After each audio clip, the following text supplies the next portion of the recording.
I should probably rename myself because then there's multiple Vichis. Yes. I know that's the problem.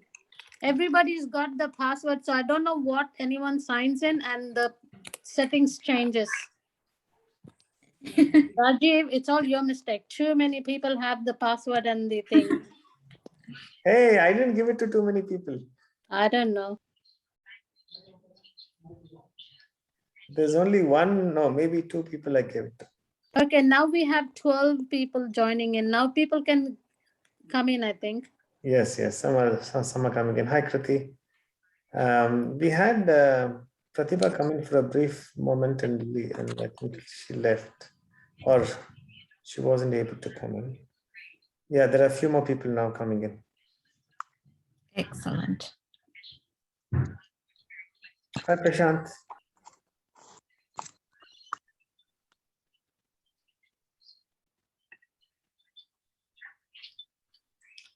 Yeah, there are quite a few other meetings happening soon after. So unfortunately, we need to finish around 5. Yeah.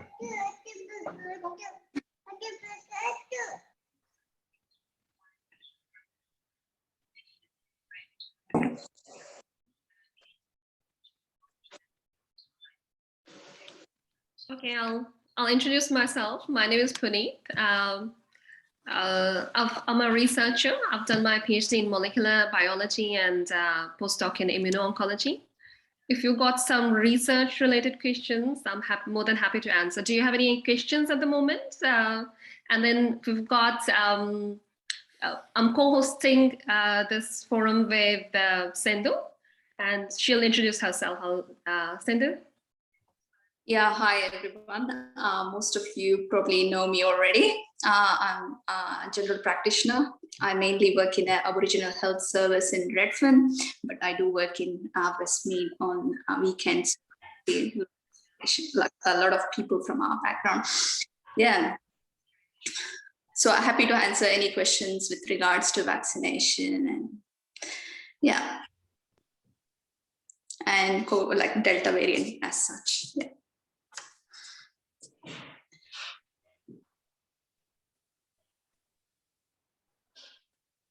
Okay, I have a question for you guys. How long do you think that the lockdown is going to last? What is your opinion based on the news and everything that is going on? What do you guys think? Kriti?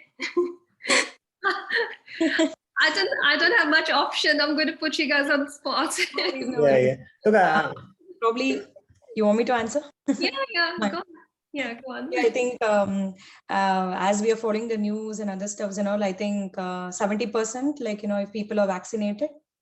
Yeah. That's I mean, it's just a guess, of course. And probably since, I mean, it's been heard that, like, the vaccinations have not come up for the kids.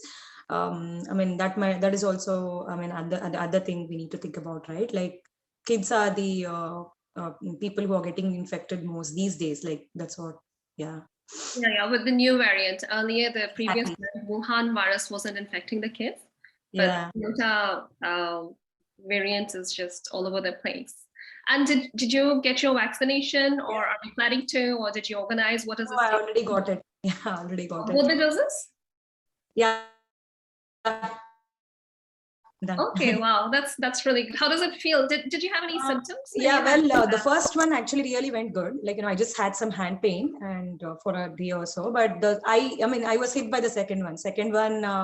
I had fever, shivering, and I had a headache, and also I was nauseatic for half a day or so. I was not able to eat anything, or like, I had that nauseatic feeling. Yeah. So for one day. The previous day evening I took, and the whole Saturday it was like that. I mean, by evening Saturday I was better. Yeah. What did you get, Kriti? I got Pfizer. Yeah, I got Pfizer. What about your friends?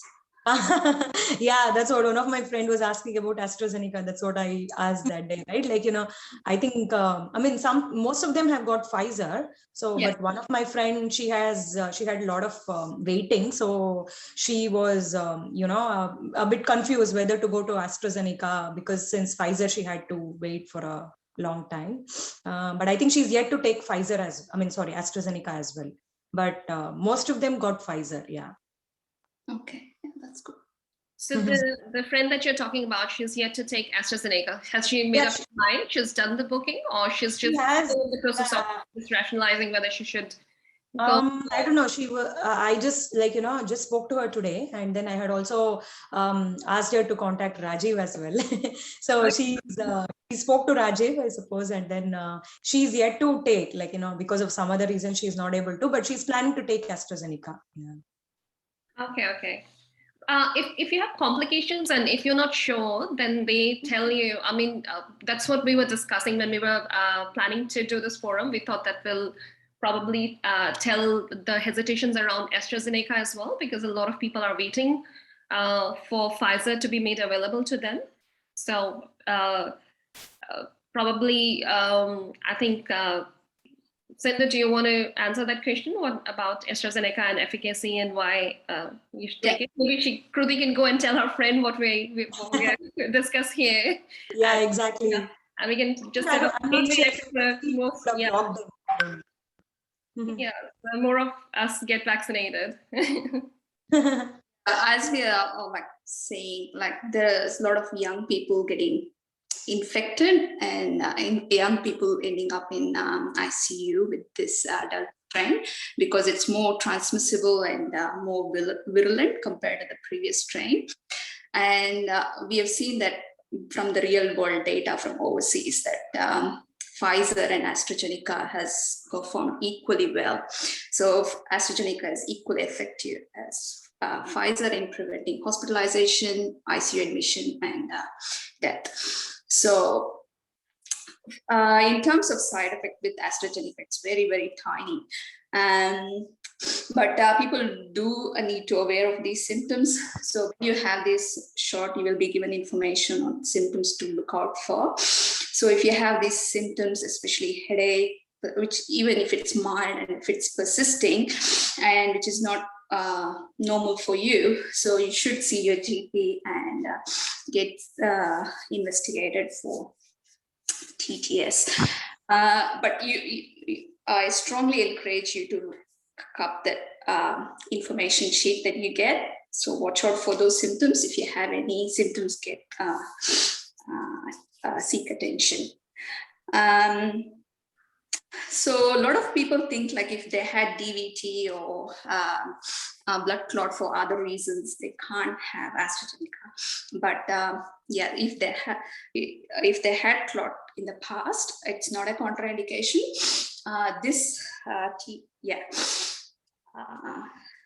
So this particular syndrome, which is called thrombocytosis with thrombocytopenia syndrome, which is linked to AstraZeneca, it's more immune-mediated reaction. This adenovector vaccine, like AstraZeneca and Janssen. They are totally unrelated. Like if you had clot in the past, it doesn't mean that you're going to get this. Any questions on this side effect? Yeah, there is a question in the chat box. I think Vani has answered it partially, but I would like to add to what she's said. So the question is if there has been enough research done on these vaccines. So in answer to that, there's been a recent study in JAMA. Earlier, they said that Pfizer was 88% in terms of efficacy. Its efficacy was 88%, while as AstraZeneca was only 60%. But this new study says that it has shown that the efficacy of AstraZeneca is 67%. So yes, there has been a fair bit of research done at the moment. And we are quite sure about the vaccine. What we are not sure about the effects of COVID itself once we get. So I was going to talk about long COVID as well later on when the discussion about COVID came up, but we're still discussing vaccines. So I think there's a fair bit of data about vaccines. Like Sindhu already pointed out, the side effects from AstraZeneca are very, very small. And compared to the infection that you would get, and I'll discuss what I read and what I came across in terms of research. And we don't know all the side effects yet. But it's better to have the vaccine because the relative risk of having AstraZeneca vaccine goes down. Because if you get infected by COVID-19 virus, there's 1 in 50 chances that you will end up in ICU. And once you end up in ICU, people who go to ICU, there's like 1 in 3 to 1 in 5 people, they get long COVID symptoms. COVID is known to affect the brain, and this long COVID symptoms can last from 2 to 3 months to up to a few years. We don't know yet because we've all just been in that kind of research. So I think if you weigh the risks between getting vaccinated with AstraZeneca versus the kind of the way Delta variant is just going haywire and infecting every single person it's coming across, I think it would be probably much safer to have AstraZeneca vaccine in those terms. But yeah, research in terms of vaccines is this like enough research for us to make an informed decision. But we don't know what kind of symptoms or what kind of effects, long-term effects, COVID itself will have on us. They say that there are like 200 plus symptoms across 10 organ systems that you can actually face later on. So it's pretty serious. So there was a question. Do you want to answer the next question, Sindhu? It says, why can't 9 to 10-year-olds have the vaccine? Yeah, they haven't been sufficient, like they haven't done the trials on these kids yet. So Pfizer and Moderna, as I was saying before, they are currently planning to do trials on kids under the age of 12. Yeah, so Moderna is doing quite a few trials on that, and they're saying that they might roll it out to kids as young as 2 years old or even 6 months old later on in future. And they are even thinking of maybe fitting it into first year of vaccine plan for kids later on down the line, depending on how it goes, because we don't know how the situation is very tricky. It's very volatile. It's changing all the time. So we don't know, but like researchers are thinking that that might also happen if the need be in future. There was one more question from Rajni. I think Vani, you sort of partially answered it, but it might just be worthwhile looking at it and discussing it. What was the question? The question was, I think about how much research has been done on these vaccines. I've been getting reactions from teenagers that it's not been tested properly, and that's why they're hesitant to take the vaccine. Vani did respond to say that it's been tested well in over 70,000 patients, and the approval process has been fast-tracked. But yeah, some of the teenagers might be, or older teenagers might be a little bit reluctant. I guess it had been rolled out to year 12, and so some 16, 17-year-olds, 18-year-olds have had it. But I think under 16, it's still not open, isn't it? So it just might be worthwhile discussing that a little bit. Yeah. Sorry, Puneet. Sorry, Puneet, it was under Madhavi's name. It's me, Rajni, anyway. Yeah. Because my son is 21 and all his friends are saying that, I keep on talking to him. He had his first jab last week after nagging him to take it. That's what I was wondering, like all his friends are saying the same thing. It's not been tested anyway. Why do we have to take the jab? So there's a lot of reluctance to take the vaccines. So I thought I might ask you, because you said you are doing a research, you have done a research. So I thought that question might be useful. Thanks. Yes, thank you. Thanks for your question. It's really a good, very good question. I'll just briefly discuss one of the models that I just went through, and it's a Doherty model, and they're saying that for vaccine rollout, if your son falls in 20, if he's 20 years old, You're there. it's very particularly helpful for you, and maybe he can convey it to his friends as well. But there's under the that person has predicted that we should, instead of just irrespective of the supply of vaccine, we should just prioritize what people get vaccinated first. For example, we should target vulnerable people who are more likely to get infected and as a result, more likely to spread the infection, elderly people. And then the next cohort, next category, they say, are 20 to 40-year-old kids that needs to be vaccinated on priority basis compared to other adults that we've been targeting so far. And the reason for that, they give that these are the people who are out in community. They are just socializing. They're the ones who are at present with Delta variant getting infected and spreading infections. And then with other age group, we hang around other age group people, they hang around with their own age group category. But with this age group, they can spread to kids because some of them, they are parents in this age group. And some of them are still living with their parents.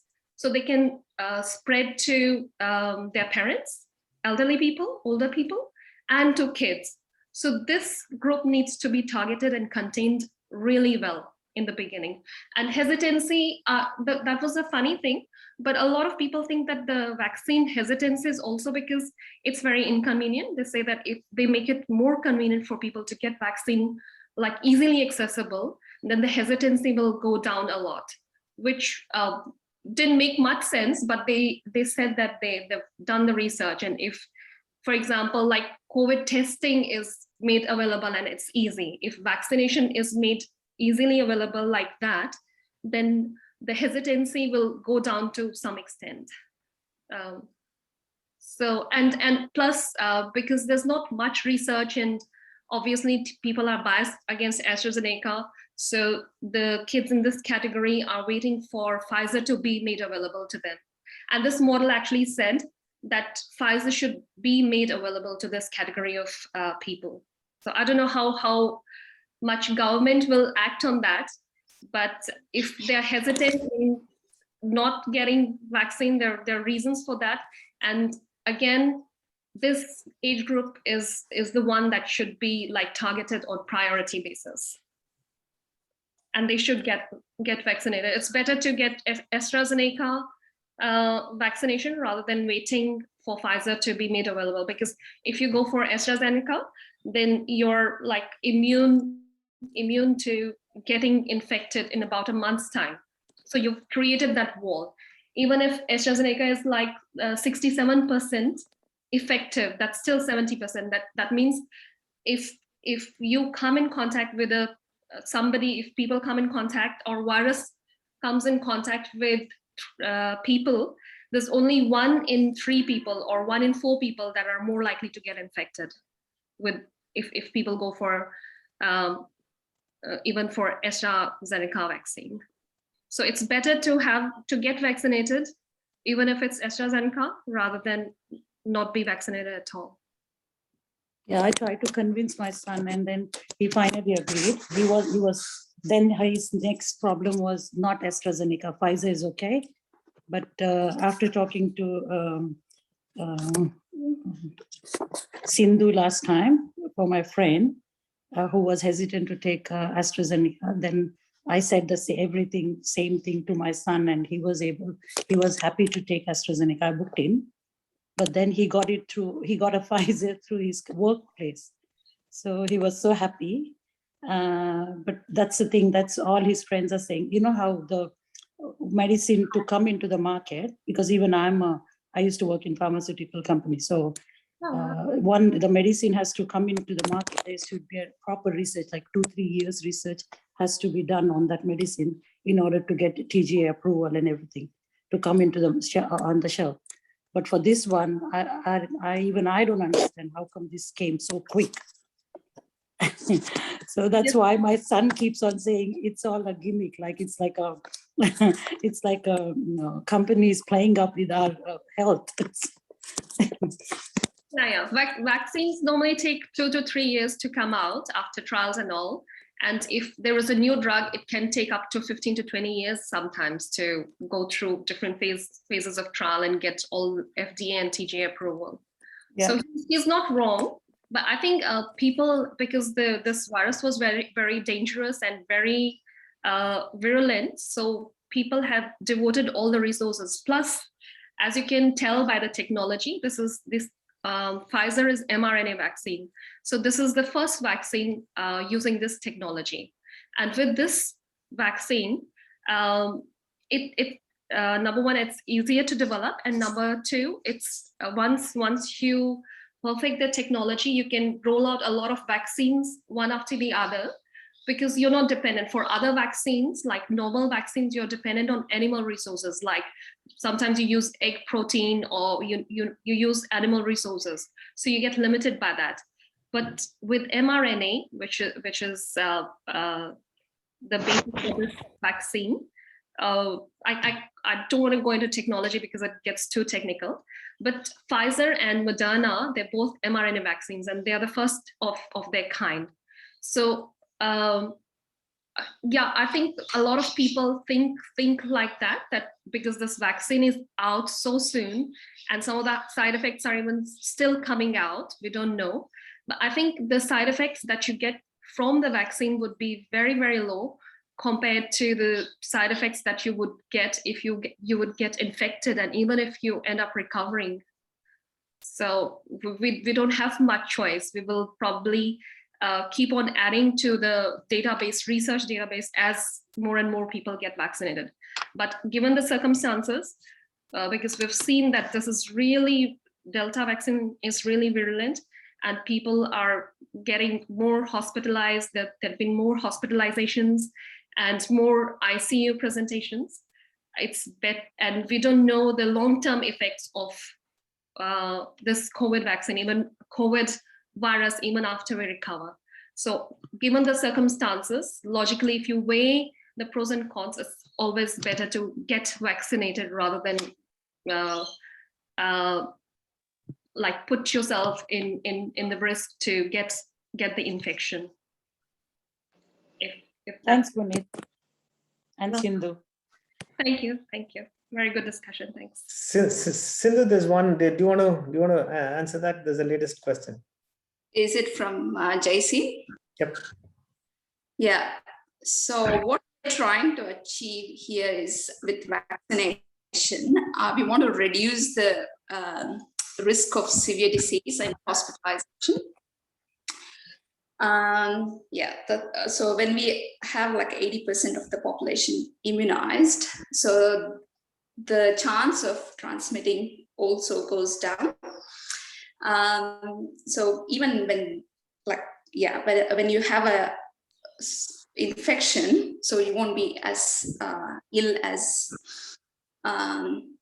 if you are not vaccinated. So that's the aim. So it's basically going to be like flu. Like there is flu around, there will be infections, but less risk of hospitalization and death. Sorry, just to add to that, was there the same amount of commotion when flu first came out?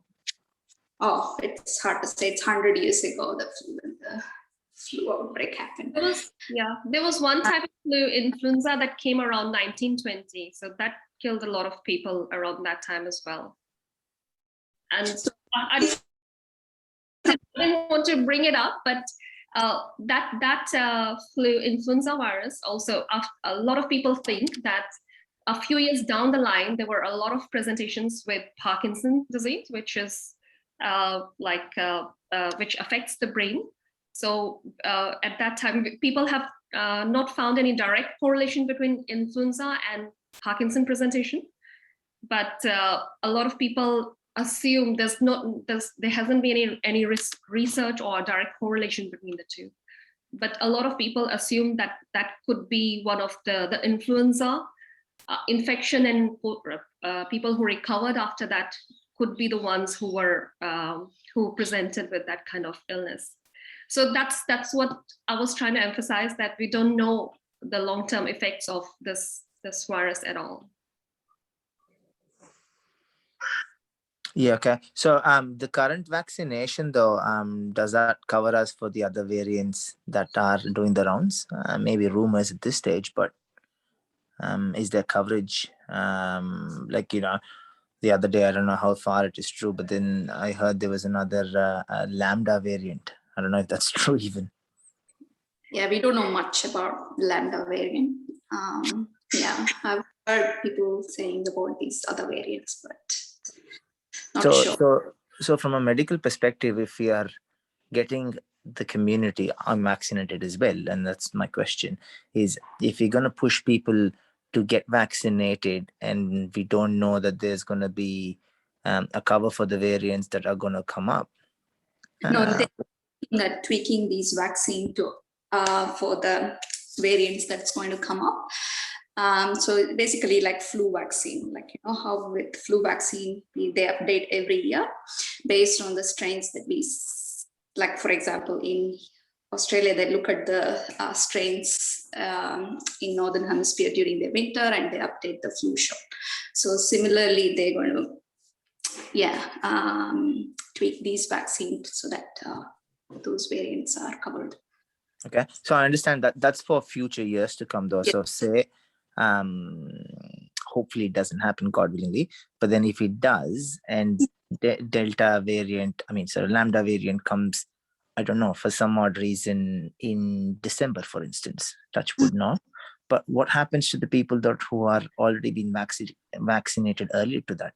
Like if they're making with the with the okay, so there's a booster which follows if That's there is a variant that does not. Okay, right. So this is kind of till we actually come to know all the different strains. This is kind of an ongoing process, though. Yeah, I agree. Okay, right, fair enough. Which only makes me feel though that, you know, with this lockdown, when is that going to end at all then? Yeah. You know, but if you get vaccinated now, then even if the virus, because this virus is spreading very fast, so it's likely to mutate. It's mutated 3 or 4 times already. But if you see the people who get infected with Delta variant, the people who have hospital presentations are the ones who were not vaccinated.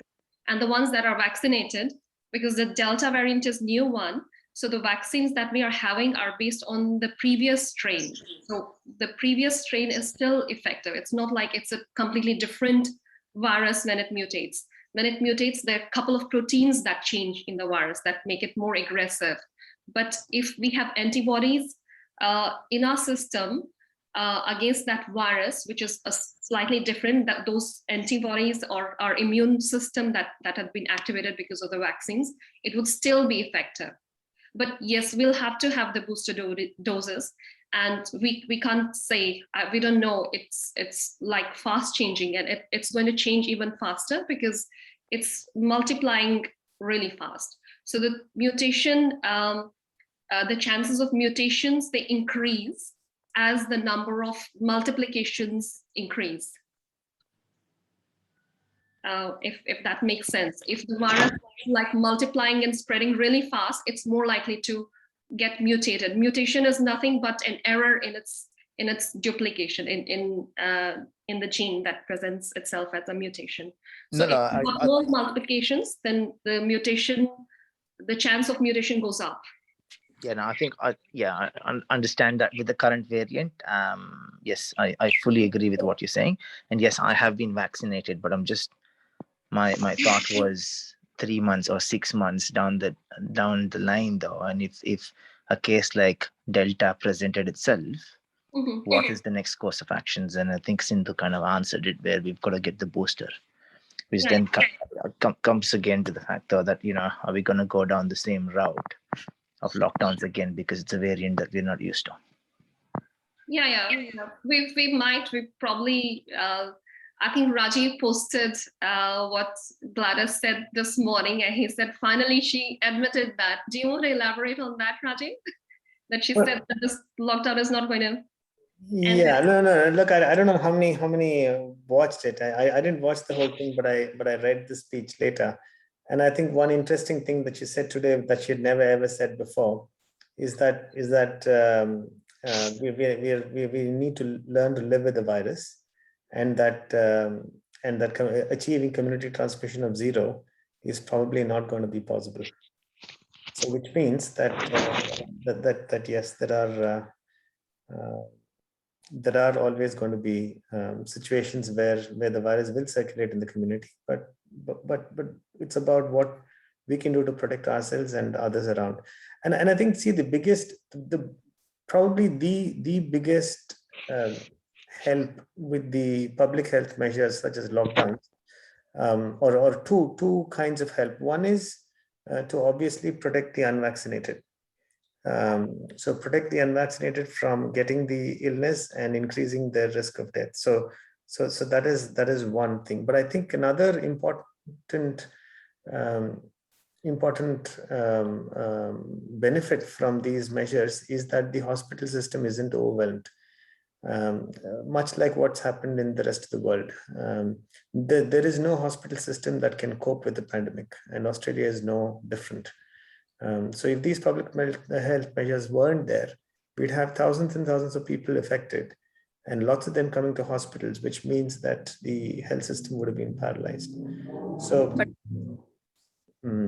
anyway, but there are a few more questions. I just wondered, Sindhu and Puneet, whether you wanted to answer. There are 3 more questions in the chat box. Raising our hands as well. So. Yeah, do you want to answer the questions and then we can come to Kruti? Let me have a look. So there are 3 more questions. Will the vaccine be effective for new mutants? Yeah, as we discussed, they have to update the current vaccine to cover for the new mutant. So hopefully we get booster in future. Carrier of this virus seems to be humans, so other measures have to be allowed. What's that? I couldn't quite understand. Before we get to that question, there's one question by Prana, which is very interesting because he says that will it always mutate to become more dangerous? No, actually, it can actually mutate to become less virulent and less dangerous as well. It can go either way. But because all the organisms are tuned to survive, so they're more likely to become more dangerous than the other way around. But it is possible. So let's keep praying. And yeah. Also, I suppose the virus wants to live as it is. It doesn't really want to kill its host, because if it kills its host, it'll also die itself. So in some ways, it wants to live. So the mutation that will allow it to live and spread is probably more beneficial for it than the one that kills the host very quickly. Can I say something like this from Norman Swan on CoronaCast was saying, this Delta variant, they say, like it's not that the viral particle has become more virulent. It's the virus is multiplying, the replication rate is higher. So we are getting the huge doses of virus, which is making us sick and which is making it more transmissible than the actual virus getting more virulent. So yeah, just wanted to add that there. That's a good one. Yeah, I think there was just a couple more. I think Kriti had her hand up. Yeah, my question is like, yeah, when it comes to kids, right? Like, since, they're unvaccinated, I don't know how long, it will be like the schools will be closed and all kind of thing. And how do you, like, of course, no idea, right? Like when the kids will be vaccinated. So yes. Yeah. So we can't. It's a very good question. So for that, they say that I read somewhere, you create a kind of like a bubble around them, that you make sure if you've got a young child, for example, if you've got 2 or 3 year old, you make sure that every single person that comes in contact with a child is vaccinated for as far as possible. But you have to protect the child. There's no other way.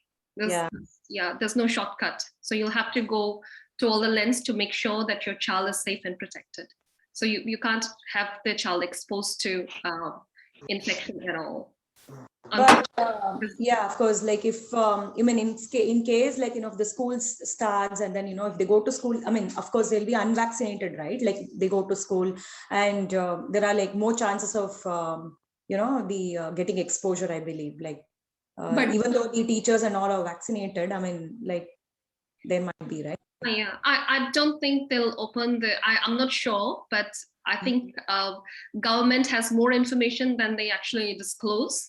So that's why the lockdown had been there. I'm not sure whether the kids will go to school without any vaccination. That's why they rolled out vaccination for year 12 as well, because they have to come on site to take their exam.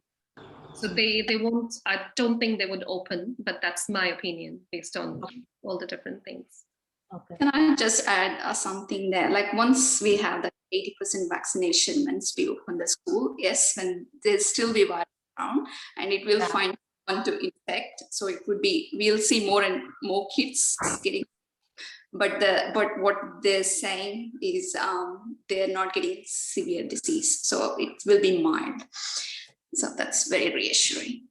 Yeah, so Sindhu is talking about like phase 2, the Australian government has set 4 stages for coronavirus rollout.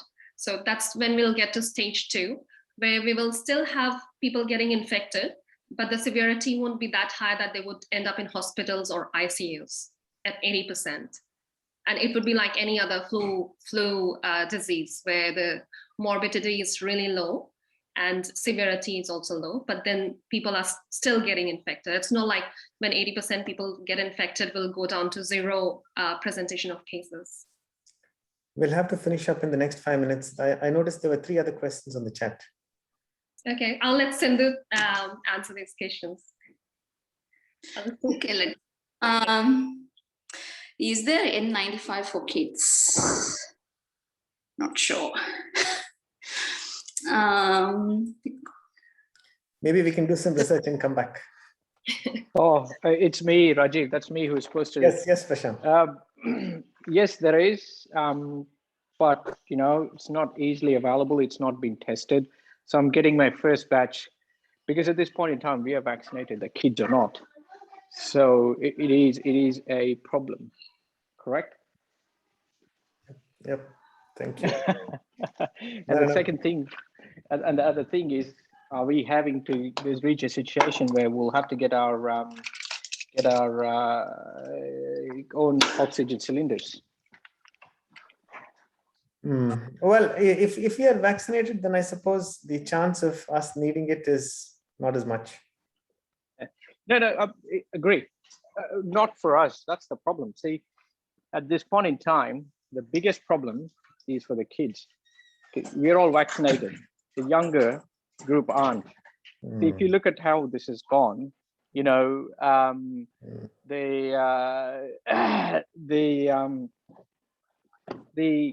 kids are the only ones who are affected, right? As in the ones who are not vaccinated, the only ones who are prone. And unfortunately, the kids are all, even here right in front of my house, all of them are having their drinks and the kids are all together. It's just unfair. They just don't understand, do they? Yeah, that's likely to continue. No, I agree. Good point. I'm so sorry, we are sort of running out of time. Just one more question was there. Does COVID mutate as fast as other viruses, such as the flu? And if so, why don't we have lockdowns to prevent the spread of new influenza variants?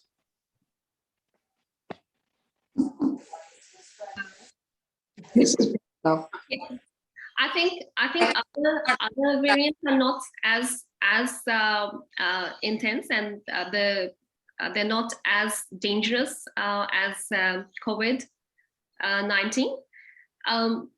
COVID is mutating much faster because it's not under control. There are other flu viruses for which we have vaccination, and a lot of people take vaccine, and it doesn't spread as fast.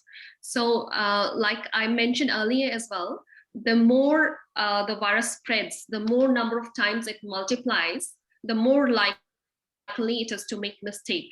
And that mistake gets translated into mutation. Mutation is nothing but a mistake in virus trying to multiply itself into two similar counterparts of itself. So when it's similar, like you do, sorry. It's the same case when you're doing some activity. If you do something repeatedly and like incessantly, you're more likely to make mistakes. So that's why, because it's spreading so fast and it's like multiplying inside human beings so fast, so it's more likely to make mistake and more likely to mutate. So currently, in my opinion, I don't think there is any other flu virus that is mutating as fast as COVID. And if there is, then we don't know, because number one, probably the humans are not getting infected by that virus, or even if they are, the symptoms are very low and they're probably recovering on its own. That's my answer to it. Happen and yeah. Okay, there's one more question. Is it? Oh, thumbs up. Okay. I think we're done. Yeah. Excellent. I'm just conscious that we are a little bit over time, and I think the next one is starting at 5:30. Is that right? 5:15. But oh, okay. So even less time. Thank you so much, Puneet and Sindhu, for putting today's or facilitating today's session. I think you did a great job of answering some pretty complicated questions. So thank you to everyone who also asked the curveball questions as well. You're all paying attention. Now, I think our next one we're planning for a fortnight's time, so that we have time to, I guess, adjust to Year 12 students going back to school from tomorrow onwards, and see what the next sort of fortnight holds. So we'll send around the link for. I've just got a mind blank on the date. The 29th. Yep. Yeah. So from 4 to 5 on Sunday, the 29th of August. So thank you everyone for tuning in, and we will see you in a fortnight. And thanks again, Puneet and Sindhu. You guys did great. Round of applause. Thank you, pleasure. Thank you. Thanks for giving us. Thank you, guys. Bye. Bye. All right. Thank you all. Bye.